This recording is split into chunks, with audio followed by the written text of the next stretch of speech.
എല്ലാവർക്കും നമസ്കാരം. ഞാൻ ഫൈസി. റീഡിസൈൻ നൗ എന്ന ഈ ചാനലിലേക്ക് നിങ്ങളെ സ്വാഗതം ചെയ്യുന്നു.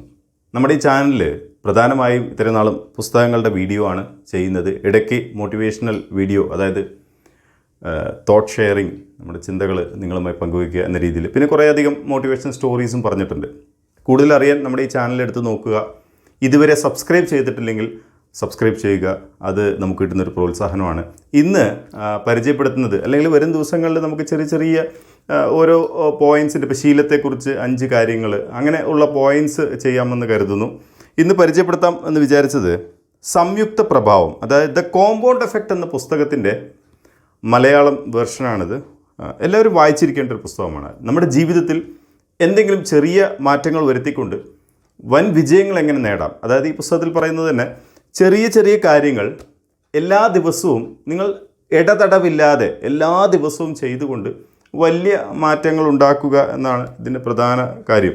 നിങ്ങൾക്ക് എന്തെങ്കിലും മാറ്റങ്ങൾ വരുത്തണം, മടി മാറ്റണം, ജീവിതത്തിൽ എന്തെങ്കിലും പുതിയതായിട്ട് ചെയ്യണം എന്നൊക്കെ ഉണ്ടെങ്കിൽ ഒരു പക്ഷേ അല്ല, ഈ ഒരു പുസ്തകം വായിച്ചാൽ നിങ്ങൾക്ക് നല്ലൊരു മാറ്റം ഉണ്ടാവും. 1-2 ചെറിയ കാര്യങ്ങൾ പറയാം. അതായത് ഇപ്പോൾ ഒരു 3 സുഹൃത്തുക്കളിൽ ഒരാൾ നല്ല ശീലങ്ങളുമില്ല, ആൾക്ക് മോശമായിട്ടുള്ള ശീലങ്ങളുമില്ല. ഒരാൾ, മനസ്സിലായല്ലോ കാര്യങ്ങൾ. അതായത് ഞാൻ ഈ പറയുന്നത് നിങ്ങളുടെ ഒരു ഭാവനയെ കൊണ്ടുവരും കേട്ടോ. എ എന്ന സുഹൃത്ത്, അദ്ദേഹത്തിന് നല്ല ശീലവുമില്ല, മോശം ശീലവുമില്ല. ബി എന്ന സുഹൃത്തിന് ഒരു ശീലമുണ്ട്, എന്നും TV നോക്കും, ഡെയിലി കൊക്കക്കോള അല്ലെങ്കിൽ പെപ്സി ഇതുപോലത്തെ എന്തെങ്കിലും കുടിക്കും, അല്ലെങ്കിൽ ബിയർ കുടിക്കും. അതുപോലെ തന്നെ ബർഗർ, നല്ല ചീസി ആയിട്ടുള്ള ബർഗർ കഴിക്കും. ബി എന്ന സുഹൃത്ത്. സി എന്ന സുഹൃത്ത് എല്ലാ ദിവസവും 20 പേജെങ്കിലും വായിക്കാൻ ശ്രമിക്കും. 5 കിലോമീറ്ററെങ്കിലും ജോഗിങ്ങിനായിട്ട് പോകും. അതുപോലെ തന്നെ അങ്ങനെയുള്ള 200 കലോറി എല്ലാ ദിവസവും കുറയ്ക്കണം എന്നാണ് ഒരു ലക്ഷ്യം വെച്ചിരിക്കുന്നത്. എന്തായിരിക്കും 2 വർഷങ്ങൾ കഴിയുമ്പോൾ ഇവരുടെ സിറ്റുവേഷൻ? 3 പേർക്കുള്ള ആ ഒരു ശീലങ്ങൾ വെച്ച് ആദ്യത്തെ ആൾക്ക് ഏത് ശീലവും ഇല്ലെങ്കിലും 2 വർഷം കഴിയുമ്പോൾ അദ്ദേഹം ഏതവസ്ഥയിലായിരിക്കും? ബി എന്ന ആൾ ഡെയിലി ഒരു ദിവസം പോലും വിടാതെ ഈ കൊക്കക്കോള അല്ലെങ്കിൽ പെപ്സി അല്ലെങ്കിൽ ബിയർ അല്ലെങ്കിൽ ബർഗർ കഴിക്കുന്ന ആളുടെ അവസ്ഥ എന്തായിരിക്കും? 3-ാമത്തെ ആൾ എന്നും വായിക്കും, നല്ല നല്ല മോട്ടിവേഷണൽ പുസ്തകങ്ങൾ വായിക്കും, 20 പേജെങ്കിലും വായിക്കും, നന്നായിട്ട് ഓടാൻ പോവും. എന്തായിരിക്കും വ്യത്യാസം? ആദ്യത്തെ 1, 2, 3, 4, 5 ദിവസത്തിൽ നമുക്ക് വ്യത്യാസങ്ങളൊന്നും അറിയില്ല. പക്ഷേ 5 മാസം കഴിയുമ്പോൾ, 10 മാസം കഴിയുമ്പോൾ, 1 വർഷം കഴിയുമ്പോൾ, അല്ലെങ്കിൽ 2 വർഷം കഴിയുമ്പോൾ തീർച്ചയായിട്ടും മാറ്റങ്ങൾ നമുക്ക് കാഴ്ചയിൽ, പ്രത്യക്ഷത്തിൽ നമുക്ക് കാണാനായിട്ട് കഴിയും എന്നുള്ളത്. അങ്ങനെ ഒരുപാട് കാര്യങ്ങൾ ഇതിൽ കൊടുത്തിട്ട് ചില ഉദാഹരണങ്ങളൊക്കെ എന്താ പറയുക, കണ്ണു തുറപ്പിക്കുന്ന ഉദാഹരണങ്ങൾ എന്ന് പറയും. ഇപ്പോൾ നിങ്ങൾക്കൊരു കുഞ്ഞ് ഉണ്ടായി എന്ന് വയ്ക്കുക, ഒരു ഉദാഹരണം പറയുന്നത്. അങ്ങനെ നിങ്ങൾ വിചാരിക്കുന്നത് ആ കുട്ടിക്ക് എല്ലാ മാസവും, അതായത് 31 മാസത്തേക്കാണ് നിങ്ങളൊരു പ്ലാൻ ചെയ്യുന്നത്. ആദ്യത്തെ മാസം നിങ്ങൾ ആ കുട്ടിക്ക് 1 രൂപ മാറ്റിവെക്കുന്നു. 2-ാമത്തെ മാസം നിങ്ങൾ ആ കുട്ടിക്ക് 2 രൂപ മാറ്റിവെക്കുന്നു. 3-ാമത്തെ മാസം 4 രൂപ, അടുത്ത മാസം 8 രൂപ, അങ്ങനെ പോകുന്നു.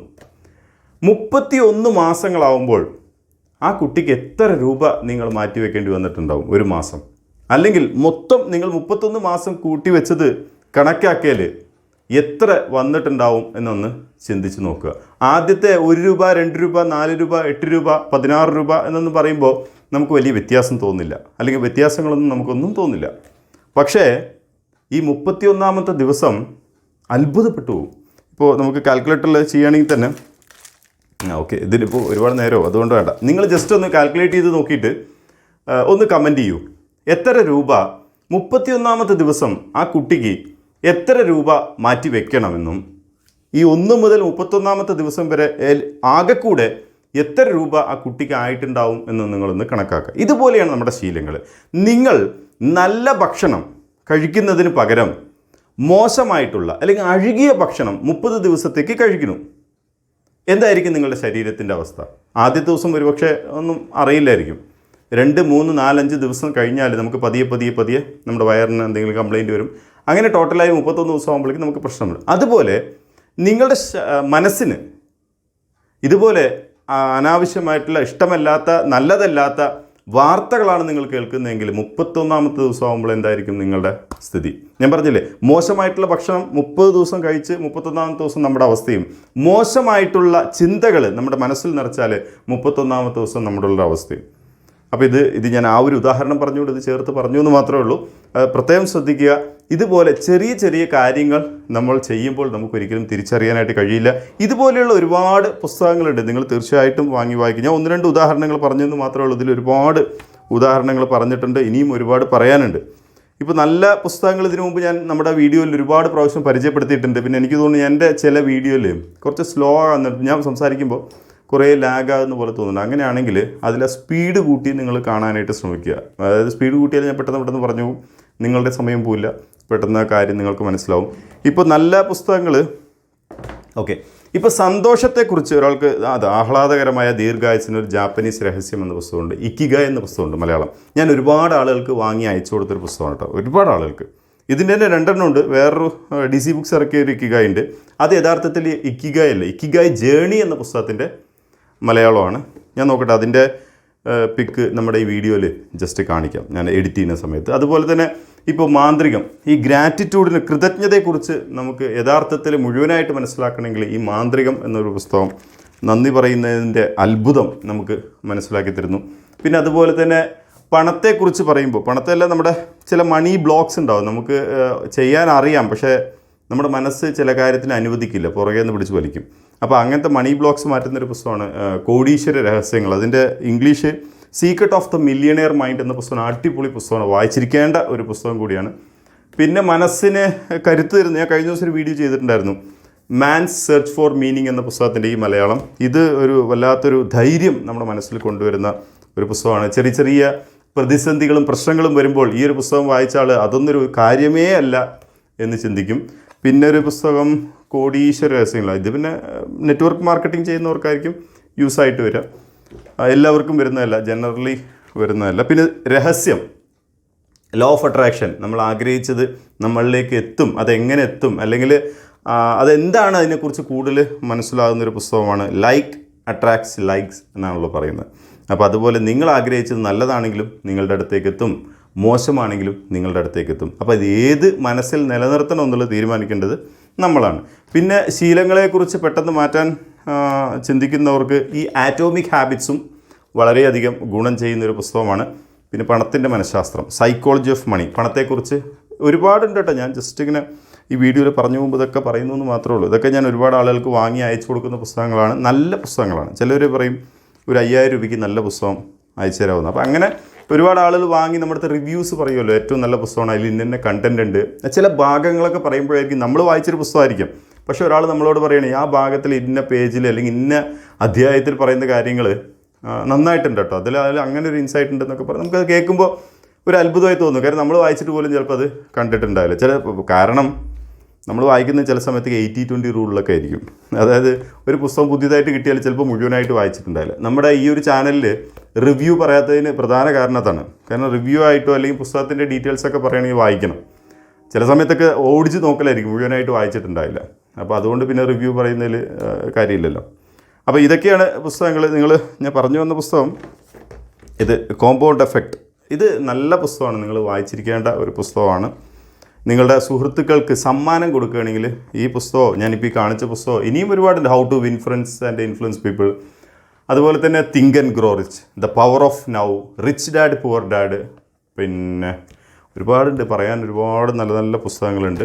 അപ്പോൾ അതെല്ലാം നിങ്ങൾ വാങ്ങി വായിക്കുക. എനിക്ക് തോന്നുന്നു ഈ പറഞ്ഞെല്ലാം നിങ്ങൾ ഓൾറെഡി വായിച്ചിട്ടുണ്ടാവും. കാരണം കുറേ ആളുകൾ സെറ്റ് ഓഫ് ബുക്സ്, പുതിയ പുസ്തകങ്ങൾ ഇറങ്ങിയത് വാങ്ങി വായിക്കുന്ന ആളുകളാണ്. അപ്പോൾ ഈ കോമ്പൗണ്ട് എഫക്റ്റ് എന്നുള്ള ഡാരൻ ഹാഡിയുടെ ഈ പുസ്തകം വാങ്ങി വായിക്കുക. ഇതിൽ 299 കൊടുത്തിരിക്കുന്നത്. നിങ്ങൾക്ക് ഇന്ന് ഡിസ്കൗണ്ടൊക്കെ കിട്ടും, എല്ലാ പുസ്തക കടകളിലും കിട്ടും. അന്വേഷിച്ച് വാങ്ങുക, എല്ലാ ആളുകളെയും സപ്പോർട്ട് ചെയ്യുക. അതായത് എല്ലാ പുസ്തക കടകളെയും നിങ്ങൾ സപ്പോർട്ട് ചെയ്യുക, ഒരു ബുക്കെങ്കിലും അവരിൽ നിന്നൊക്കെ വാങ്ങുക. ഞാനും ബുക്കിൻ്റെ ബിസിനസ് ചെയ്യുന്ന ആൾ, നമ്മുടെ അടുത്തും വാങ്ങാം. അപ്പോൾ ഞാൻ എൻ്റെ നമ്പർ ഇടാം. അപ്പോൾ നിങ്ങൾക്ക് നിങ്ങളുടെ പുസ്തകത്തിൻ്റെ ലിസ്റ്റ് ഉണ്ടെങ്കിൽ അതിലേക്ക് അയച്ചു വയ്ക്കുക. അപ്പോൾ കിട്ടാവുന്ന പുസ്തകങ്ങൾ കേട്ടോ, എല്ലാ പുസ്തകവും എല്ലാവരുടെയും കിട്ടണമെന്നില്ലല്ലോ. അങ്ങനെ കിട്ടാവുന്ന പുസ്തകങ്ങളാണെങ്കിൽ നിങ്ങൾക്ക് വാങ്ങി നിങ്ങളുടെ അഡ്രസ്സിലേക്ക് അയക്കാം. ഇനി നിങ്ങൾ പറഞ്ഞാൽ മതി, അതിനനുസരിച്ച് നമുക്ക് ചെയ്യാം. പക്ഷേ എല്ലാ ദിവസവും കുറച്ചെങ്കിലും വായിക്കുക. ഒരു 10 മിനിറ്റെങ്കിലും വായിക്കുക. വായിക്കാൻ സമയം കിട്ടാത്തവർക്ക് ഇപ്പോൾ നിറയെ ആപ്സ് ഉണ്ട്. ഞാൻ കഴിഞ്ഞ ദിവസം പരിചയപ്പെടുത്തി കുക്കു FM എന്നൊരു ആപ്പ് പരിചയപ്പെടുത്തിയിട്ടുണ്ട്. അതിൽ ഞാനും ഓഡിയോസ് ചെയ്തിട്ടുണ്ട്. ഞാനും അതിലൊരു ക്രിയേറ്ററാണ്, ബുക്ക് സമ്മറിയൊക്കെ ചെയ്യുന്നുണ്ട്. അപ്പോൾ അതിൽ വേറൊരു കാര്യം കൂടി പറയാം. കുക്കു FM ഒരു കൂപ്പൺ കോഡ് പരിചയപ്പെടുത്തുന്നൊരു വീഡിയോ ഞാൻ കഴിഞ്ഞ ദിവസം ചെയ്തിട്ടുണ്ടായിരുന്നു. അതിൽ കുറേ ആളുകൾ ആ ആപ്പ് ഡൗൺലോഡ് ചെയ്തിട്ടുണ്ട്, എന്നിട്ട് പേയ്മെൻറ്റ് ചെയ്തു. അന്ന് 60% ഡിസ്കൗണ്ട് ഉണ്ടായിരുന്നു. പക്ഷേ ഇപ്പോൾ അതവർ കുറച്ചു. ഇപ്പോൾ ദീപാവലി ഓഫർ എന്നൊക്കെ പറഞ്ഞിട്ട് 199 അങ്ങനെ എന്താണ് ഓഫർ പറയുന്നത്. അപ്പോൾ ഞാനൊരു കൂപ്പൺ കോഡ് ഒരു കാര്യം ചെയ്യാം, ഇതിൽ എഴുതാം. ആ കൂപ്പൺ കോഡ് എൻ്റർ ചെയ്ത് നോക്കുക. അതിൽ ഓൾറെഡി നിങ്ങൾ ആപ്പിൽ പേയ്മെൻറ്റ് ചെയ്യുന്ന സമയത്ത് ഒരു കൂപ്പൺ കോഡ് കാണിക്കും, ഓട്ടോമാറ്റിക്കായിട്ട് കാണിക്കും. അതിൽ ചെയ്താൽ നിങ്ങൾക്ക് എന്തായാലും 50% ഡിസ്കൗണ്ട് കിട്ടും. ഞാനൊരു കൂപ്പൺ കോഡ് തരാം, നിങ്ങൾ അത് എൻ്റർ ചെയ്ത് നോക്കൂ. അതിൽ ചിലപ്പോൾ 50% കിട്ടുന്നത്, ചിലപ്പോൾ കൂടുതൽ കിട്ടും. എങ്ങനെയെന്ന് അറിയില്ല, കാരണം ഓരോ കമ്പനി അവരുടെ താല്പര്യം എന്നല്ല, അവരുടെ ഓരോ തീരുമാനങ്ങളുണ്ടാവുമല്ലോ പ്രൈസ് സെറ്റ് ചെയ്യുന്നതിൻ്റെ. അപ്പോൾ മാറ്റങ്ങൾ വരുത്താവട്ടെ, ഞാൻ ഈ പറഞ്ഞ കാര്യം ചിലപ്പോൾ മാറും. അപ്പോൾ ഈ കൂപ്പൺ കോഡ് എൻ്റർ ചെയ്താൽ, ഇപ്പോൾ അത് ഓൾറെഡി അതിൽ ഓട്ടോമാറ്റിക്കായിട്ട് വരുന്ന കൂപ്പൺ കോഡ് നിങ്ങൾ എൻ്റർ ചെയ്താലും നിങ്ങൾക്ക് 50% ഡിസ്കൗണ്ട് കിട്ടും. പക്ഷേ അതിൻ്റെ ബെനിഫിറ്റ് കമ്പനിക്ക് കിട്ടും. ഇനി ഞാൻ ഈ പറയുന്ന കൂപ്പൺ കോഡ് നിങ്ങൾ എൻ്റർ ചെയ്താൽ നിങ്ങൾക്ക് ഇതേ ഡിസ്കൗണ്ട് കിട്ടും, ബെനിഫിറ്റ് എനിക്കും കിട്ടും. ഞാൻ പറഞ്ഞു മനസ്സിലായോ? അതിലുള്ളത് ചെയ്താൽ കമ്പനിക്ക് മാത്രമേ ബെനിഫിറ്റ് കിട്ടുന്നുള്ളൂ.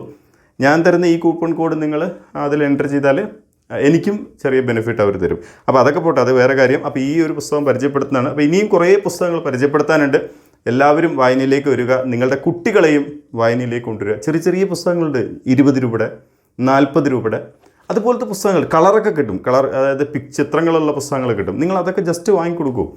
അവർക്ക് ഏതെങ്കിലും ഒരു പോയിൻ്റ് അതിൽ നിന്ന് ഇഷ്ടപ്പെട്ടാൽ മതി. നല്ല വായിക്കുന്നൊരു മക്കളുണ്ടായാലുണ്ടല്ലോ, നിങ്ങളുടെ തലവേദന പകുതി ഒഴിഞ്ഞു എന്നുള്ളതാണ്. കാരണം അവർക്കറിയാം എന്ത് ചെയ്യണം, എന്ത് ചിന്തിക്കണം എന്നുള്ളതൊക്കെ അവർക്കറിയാമെന്നുള്ളതാണ്. നിങ്ങൾക്ക് വളരെ സിമ്പിളായിട്ട് അവർക്ക് വഴി കാണിച്ചു കൊടുത്താൽ മാത്രം മതി. പക്ഷെ അതിൻ്റെയൊക്കെ തുടക്കം എന്നുള്ളത് നിങ്ങൾ അവർക്ക് സമ്മാനമായിട്ട് തന്നെ ഇടയ്ക്കിടയ്ക്ക് പുസ്തകങ്ങൾ വാങ്ങി കൊടുക്കാൻ ശ്രമിക്കുക. അടുത്തുള്ള ചെറിയ കടകളിലൊക്കെ പോയാൽ അവരൊന്ന് പുസ്തകങ്ങളൊക്കെ വാങ്ങിക്കൊടുക്കുക. അപ്പോൾ അവർക്കൊരു ബിസിനസ്സായി, അവർക്കൊരു സന്തോഷമായി. അപ്പോൾ എല്ലാവരും എന്താ പറയുക, നല്ല രീതിയിലാകണം. അപ്പോൾ അതുകൊണ്ട് നിങ്ങളെല്ലാവരെയും ഹെൽപ്പ് ചെയ്യാൻ തയ്യാറാകുക. നിങ്ങൾ 10 പുസ്തകങ്ങൾ 10 പ്രാവശ്യം വാങ്ങുന്നവർ 10 ആളുകളിൽ നിന്ന് വാങ്ങും. അപ്പോൾ എല്ലാവർക്കും ഗുണം കിട്ടട്ടെ. കാരണം ഒരുപാട് ആളുകൾ കഷ്ടപ്പെടുന്നുണ്ട്. ഇപ്പോൾ കൊറോണയുടെ ഇതൊക്കെ കഴിഞ്ഞ ശേഷം പല രീതിയിൽ സ്ട്രഗിൾ ചെയ്യുന്നുണ്ട്. അപ്പോൾ നിങ്ങളാൽ കഴിയുന്ന സഹായം അവർക്കും കിട്ടണം, എല്ലാവർക്കും, എനിക്കും കിട്ടണം, നിങ്ങൾക്കും കിട്ടണം. അപ്പോൾ എല്ലാവർക്കും അനുഗ്രഹങ്ങളൊക്കെ ഉണ്ടാവട്ടെ. അപ്പോൾ നമുക്ക് ഇനി മുതൽ ഞാൻ പറഞ്ഞല്ലോ, പുതിയ വീഡിയോസൊക്കെ ചെയ്യാമെന്ന് വിചാരിച്ചു. ചെറിയ ഏതെങ്കിലും ഒരു കാര്യത്തിൽ, ഇപ്പോൾ ശീലത്തെക്കുറിച്ച്, ഇതിലുള്ള ഏതെങ്കിലും ഒരു ശീലത്തെക്കുറിച്ച് കാര്യങ്ങൾ പറയണമെങ്കിൽ അതിൻ്റെ 5 പോയിൻറ്റുകൾ വെച്ചിട്ടുള്ള വീഡിയോസൊക്കെ ചെയ്യാമെന്നാണ് കരുതുന്നത്. കാരണം നമ്മുടെ ഈ ചാനലിൽ അത് ഇട്ടാലും കുറച്ച് പേരെ കാണും, 100 പേര്, 200 പേര്, 300 പേരൊക്കെ കാണുന്നുള്ളൂ. പക്ഷേ നിങ്ങൾ ഈ ചാനലിൽ എൻ്റെ ഈ വീഡിയോ കാണുകയാണെങ്കിൽ നിങ്ങൾ ഇതുവരെ സപ്പോർട്ട് ചെയ്തിട്ടില്ലെങ്കിൽ, അതായത് സബ്സ്ക്രൈബ് ചെയ്തിട്ടില്ലെങ്കിൽ സബ്സ്ക്രൈബ് ചെയ്യുക. അതുപോലെ നിങ്ങളിതൊരു ഫോളോ ചെയ്തിട്ടില്ലെങ്കിൽ ഫോളോ ചെയ്യുക, ലൈക്ക് ചെയ്യുക. ഇതൊക്കെയാണ് നമുക്ക് കിട്ടുന്നൊരു പ്രോത്സാഹനം. നിങ്ങൾ ലൈക്ക് ചെയ്യുമ്പോൾ, നിങ്ങളൊന്ന് കമൻറ്റ് ചെയ്യുമ്പോൾ നമ്മൾ ചിലപ്പോൾ താങ്ക് യു എന്നായിരിക്കും തിരിച്ചു പറയുന്നത്. പക്ഷെ മനസ്സ് നിറയെ സന്തോഷമായിരിക്കും, വല്ലാത്തൊരു സന്തോഷമാണ്. ഒരാൾ കമൻറ്റ് ചെയ്തല്ലോ, കാരണം അതൊന്നും വലിയ കാര്യങ്ങളല്ല. പക്ഷേ ഈ ലൈക്ക്, കമൻറ്റ് എന്നൊക്കെ പറയുന്ന ഒരാൾ കൊടുക്കുന്ന നമുക്ക് നിങ്ങളുടെ സന്തോഷം നമ്മളുമായി പങ്കുവെക്കുന്നു, അത്രമാത്രം. അപ്പോൾ ഒന്ന് സപ്പോർട്ട് ചെയ്യുക. പിന്നെ കുറേ ആളുകൾ ലൈക്ക്, കമൻറ്റൊക്കെ ചെയ്യുമ്പോൾ ഓട്ടോമാറ്റിക്കായിട്ട്, ഇപ്പോൾ യൂട്യൂബ് ഒരാൾ ചെയ്യുന്നതല്ലല്ലോ, അത് കമ്പ്യൂട്ടറൈസ്ഡ് ആണല്ലോ. അപ്പോൾ അതിന് തോന്നും അവിടെ എന്തൊക്കെയോ നല്ല കാര്യങ്ങൾ നടക്കുന്നുണ്ട്, എൻഗേജ് ആകുന്നുണ്ട് എന്ന് പറയും. അവർ ആ വീഡിയോ മുകളിലേക്ക് കൊണ്ടുവരാനും അല്ലെങ്കിൽ മറ്റുള്ളവരിലേക്ക് സജസ്റ്റ് ചെയ്യാം.